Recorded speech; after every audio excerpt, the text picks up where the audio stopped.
ইস, সারাদিন কাজ খুঁজতে খুঁজতে বড্ড ক্লান্ত হয়ে পড়েছি। সেই কখন বাড়ি থেকে বেরিয়েছি, এখনো পেটে আমার দানা পানি পড়েনি। খিদেতে তো পেটটা আমার বড্ড জ্বলছে। হাতে তো কোনো টাকা পয়সাও নেই যে কিছু কিনে খাবো। ইস, বড্ড কষ্ট হচ্ছে আমার হাঁটতে। এ কথা বলে টুনি যখন পথ দিয়ে যাচ্ছিল সে সময় হঠাৎই কাকুলির বাড়ির সামনে একটা কাঁঠাল গাছ দেখতে পায়। আর টুনি দেখে সেই কাঁঠাল গাছের নিচে একটা বড় পাকা কাঁঠাল পড়ে আছে। তা দেখে টুনি ভাবে, বাহ, কাঁঠালটা দেখতে কি বড়, খেতেও নিশ্চয়ই অনেক মিষ্টি হবে। যাই, কাঁঠাল খেয়ে এখন আমি নিজে ক্ষুধা মেটাই। কিন্তু কাকুলি দিদি যদি কিছু বলে, না, কি আর বলবে, তার গাছ থেকে কাঁঠাল তো আর পেড়ে খাইনি, গাছতলায় কুড়িয়ে পেয়েছি, তাই খাবো। এ কথা বলে টুনি কাকুলির কাঁঠাল গাছের কাছে যায় আর পড়ে থাকা কাঁঠাল কেটে খেতে থাকে। টুনি যখন কাঁঠাল খাচ্ছিল ঠিক সেই সময় কাকুলি তার বাড়ি থেকে বের হয় আর টুনিকে কাঁঠাল খেতে দেখে ভীষণ রেগে যায় আর বলতে থাকে, এই এই টুনি, তুই কি করছিস? হ্যাঁ, তোর সাহস তো কম নয়। আমার অনুমতি না নিয়েই আমার গাছের কাঁঠাল পেড়ে খাচ্ছিস। না না কাকুলি দিদি, তুমি ভুল বুঝছো। আমি তোমার গাছ থেকে কাঁঠাল পারিনি, এই কাঁঠাল গাছতলায় পড়েছিল। আমার প্রচন্ড খিদে পেয়েছে, তাই তোমাকে না বলে এই কাঁঠাল খাচ্ছিলাম। মিথ্যে কথা, আমাকে মিথ্যে বলছিস। কিছুক্ষণ আগেই তো আমি কাঁঠাল গাছতলা থেকে গেলাম। কই, তখন তো কোনো কাঁঠাল পড়েছিল না। মিথ্যেবাদী টুনি, তোকে আজ আমার কাঁঠাল গাছ থেকে কাঁঠাল পেড়ে খাওয়ার মজা আমি দেখাচ্ছি। এ কথা বলে কাকুলি মাটি থেকে একটা লাঠি তুলে নেয় আর টুনিকে মারতে থাকে। এদিকে টুনি প্রচন্ড যন্ত্রণা হতে থাকে আর টুনি অনেক কাঁদতে থাকে। বিশ্বাস করো কাকুলি দিদি, বিশ্বাস করো, আমি এই কাঁঠাল কুড়িয়ে পেয়েছি। ছেড়ে দাও আমাকে, ছেড়ে দাও। আহ, আমার প্রচন্ড লাগছে, প্রচন্ড ব্যথা পাচ্ছি আমি। ছেড়ে দাও কাকুলি দিদি। ছেড়ে দিব তাই না? তোকে ছেড়ে দিব, হারামজাদি চোর। দেখ, আমার গাছের ফলে হাত দিলে আমি তার কি অবস্থা করি, ফকিন্নির বাচ্চা। কাকুলি যখন টুনিকে এভাবে মারছিল ঠিক সে সময় সেখানে কোথা থেকে যেন একটা গাভী ছুটতে আসে আর টুনিকে মারতে দেখে গাভী কাকুলিকে বলে, এই ছাড়, ছাড়, টুনিকে ছাড়। এক অসহায় পাখিকে তুই বিনা দোষে এভাবে মারছিস? ছেড়ে দে, ছেড়ে দে বলছি। গাভীর কথা শুনে কাকুলি আরো ভীষণ রেগে যায় আর বলতে থাকে, এই, তুই কোথাকার কোন গাভী রে? চোরের পক্ষ নিতে এসেছিস? কে দোষ করেছে আর কে দোষ করেনি? সামান্য একটা গাভী হয়ে তুই কে বলার শুনি? কে চোর আর কে চোর নয় আমি খুব ভালো করেই জানি। আমার কথা শুনবি না তো? দাঁড়া, অত্যাচারী নির্দয়াবান কাকুলি, দেখ তবে আমার এক গুঁতোতে তোর কোমরের হাড় ভেঙে দেই কিভাবে। এ কথা বলে গাভী কাকুলিকে অনেক জোরে একটা ঢিস দেয় আর কাকুলি ছিটকে গিয়ে অনেক দূরে পড়ে যায়। গাভীর এমন কাণ্ড দেখে টুনি বলে ওঠে, কে তুমি গাভী? আজ ঠিক মতো এখানে না আসলে ওই কাকুলি দিদি আমাকে মেরেই ফেলতো। তুমি এসে আমাকে বাঁচালে। আমার পরিচয় তুমি শুনতে চাও? তবে শোনো, আমি হলাম এক জাদুই গাভী। এই বনের অসহায় পাখিদের সাহায্য করাই আমার কাজ। আমি যেমনি জানতে পেরেছি তুমি অসহায়, তখনই আমি সাহায্য করার জন্য ছুটে এসেছি। সত্যি আমি তোমার কাছে কৃতজ্ঞ। এবার তাহলে আসি আমি। আমাকে বাঁচানোর জন্য আবারও ধন্যবাদ জানাচ্ছি। আরে আরে, তুমি আমাকে তোমার সাথে নিয়ে যাও তোমার বাড়িতে। আমি তোমাকে আরো সাহায্য করতে চাই, তোমার অভাব দূর করতে চাই। এই কাঁঠালের জন্য তুমি মার খেয়েছো না? এই কাঁঠালের জন্যই তুমি বড়লোক হয়ে যাবে।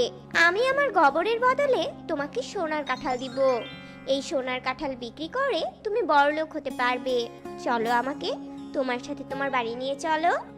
গাভীর এমন কথা শুনে টুনি বেশ খুশি হয়। তারপর টুনি গাভীকে নিয়ে তার বাড়িতে চলে যায়। এভাবে বেশ কিছুদিন কেটে যায়। এদিকে গাভী টুনিকে প্রতিদিন প্রতিবেলা গোবরের বদলে একটা করে সোনার কাঁঠাল দিতে থাকে। আর সেই সোনার কাঁঠাল বিক্রি করে টুনি অনেক বড়লোক হয়ে যায়।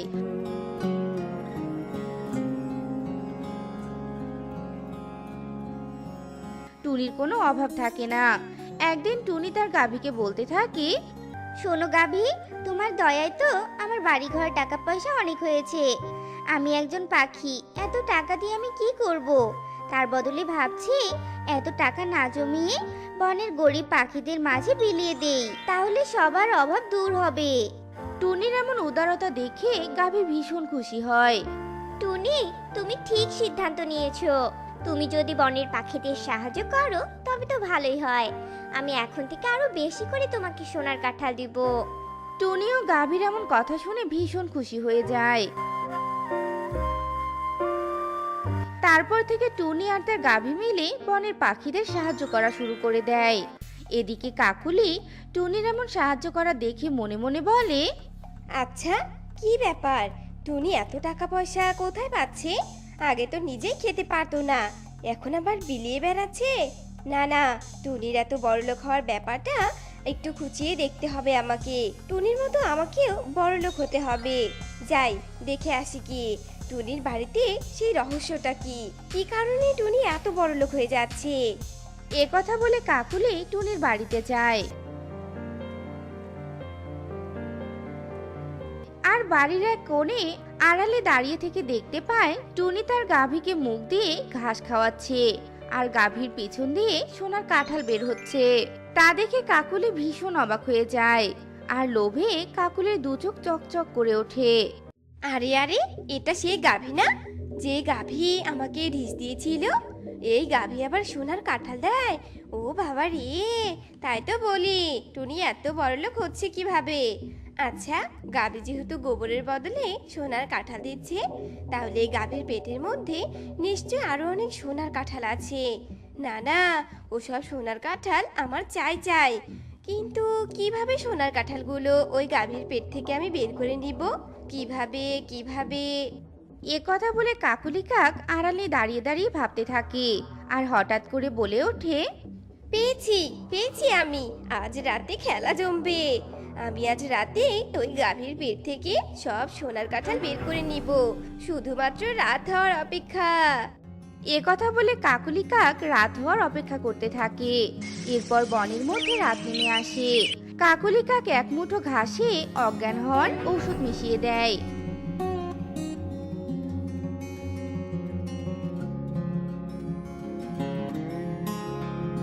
আর সেই ঘাস টুনির চোখকে ফাঁকি দিয়ে গোয়াল ঘরে রেখে আসে। তারপর টুনি প্রতিদিনের মতো তার গাভীকে গোয়াল ঘরে রেখে নিজের ঘরে গিয়ে ঘুমিয়ে পড়ে। এদিকে গাভী কাকুলির রাখা ঔষধ মেশানো ঘাস খেয়ে অজ্ঞান হয়ে পড়ে যায়। আর গভীর রাতে আবারও কাকুলি কাক টুনির গোয়াল ঘরে আসে। এই তো গাভী অজ্ঞান হয়ে গেছে, কোনো নড়াচড়া নেই গাভীর। এই সুযোগে গাভীর পেট কেটে সোনার কাঁঠালগুলো আমি বের করে নেই। এ কথা বলে কাকুলি তার হাতে থাকা চাকু দিয়ে গাভীর পেটটা চিরে দেয় আর সাথে সাথে গাভীর পেটের ভিতর থেকে একটা দৈত্য বেরিয়ে আসে। কি সোনার কাঁঠাল নিবি? আয় নে নে, গাভীর ভিতর থেকে সোনার কাঁঠাল নে। আয় আয়, তোর সোনার কাঁঠাল নেওয়ার শখ বের করছি আমি। আজ তোকে আমি চিবিয়ে চিবিয়ে খাবো। আয়, কাঁঠাল নিবি না? আয়। গাভীর পেট থেকে দৈত্য বের হওয়া দেখে কাকুলি ভীষণ ভয় পেয়ে যায়। ওরে বাবা রে, এখন ভয়ঙ্কর দৈত্য রে বাবা। আমার সোনার কাঁঠালের দরকার নেই, দরকার নেই সোনার কাঁঠালের। আগে নিজের প্রাণটা নিয়ে পালাই। এ কথা বলে কাকুলি সেখান থেকে পালিয়ে যায় আর দৈত্য হাসতে হাসতে আবারও গাভীর পেটে ঢুকে যায়। দৈত্য গাভীর পেটে ঢোকার সাথে সাথে গাভীর কাটা স্থানটা ঠিক হয়ে যায় আর গাভী চোখ খুলে হাসতে থাকে। বোকা কাকুলি আমার কাছ থেকে লোভে পড়ে কাঁঠাল নিতে এসেছে। কেমন মজা দেখালাম, আমি হলাম জাদুই গাভী, আর কাকুলি কিনা আমাকে অজ্ঞান করে আমার কাঁঠাল নেবে। যা ভয় পেয়েছে না, দ্বিতীয়বার সোনার কাঁঠালের কথা চিন্তাও করবে না। এভাবেই সেই রাতটা কেটে যায়। আর রাতে কি ঘটেছিল টুনিকে গাভী কিছুই বলে না, আর টুনিও কিছুই বুঝতে পারে না।